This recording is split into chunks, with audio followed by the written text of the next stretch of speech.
മോനെ വാട കുട്ടാ, നീയില്ലെങ്കിൽ ഞങ്ങൾ പട്ടിണിയാവും. അതൊന്നും എനിക്കറിയില്ല. ഇന്നലെ വരെ നിങ്ങൾക്ക് എന്നെ വേണ്ടായിരുന്നു. ഇതാ ഈ ഇരിക്കണവ നിങ്ങൾക്ക് മതിയായിരുന്നല്ലോ. നിങ്ങളൊരു കാര്യം ആലോചിക്കാം. പണ്ട് പാടത്തും പറമ്പിലും പോയി എന്നെ നിങ്ങൾ പെറുക്കി ചോറും കറിയും വെച്ച കാലം ഉണ്ടായിരുന്നു. നന്ദി വേണം, നന്ദി. കഴിഞ്ഞ വേനൽ മഴയത്ത് ആ തൊടി കിടക്കണ എന്നെ കാലുകൊണ്ട് നീ തട്ടി മാറ്റിയായി വിറക് ചാളികളും നീക്കിയിട്ടില്ലല്ലോ നിങ്ങളുടെ. ഞാൻ ഗ്യാസിൽ പരിപ്പ് വേഗം വെച്ചിട്ടുണ്ടായിരുന്നു. അത് കരിയോന്ന് പേടിച്ചിട്ടാടാ കുട്ടാ. അപ്പോഴും നിങ്ങൾക്ക് ഗ്യാസ് കിട്ടാത്തപ്പോഴല്ലേ നിങ്ങൾ എന്നെ തേടി വന്നത്. ഇവനെ നിങ്ങൾക്ക് അടുക്കളയിൽ വെക്കണമെങ്കിൽ എന്തൊക്കെ ചെയ്യണം എന്നറിയോ? ഓണായോ നോക്കണം, ഓഫാക്കുന്ന സമയത്ത് ഓഫാക്കണം.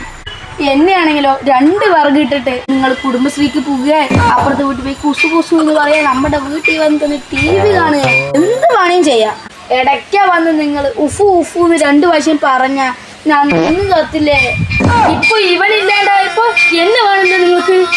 അതൊക്കെ പണ്ടുള്ള കാര്യമല്ലേ. ഇപ്പൊ നീ അതൊക്കെ വിട്.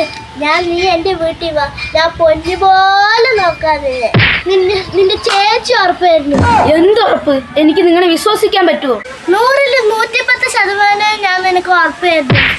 എന്ത് വന്നാലും അടുക്കളയിൽ എനിക്കൊരു സാധനം, അത് ഞാൻ ഉറപ്പാക്കിയിട്ടുണ്ട്. എങ്കിൽ വാ.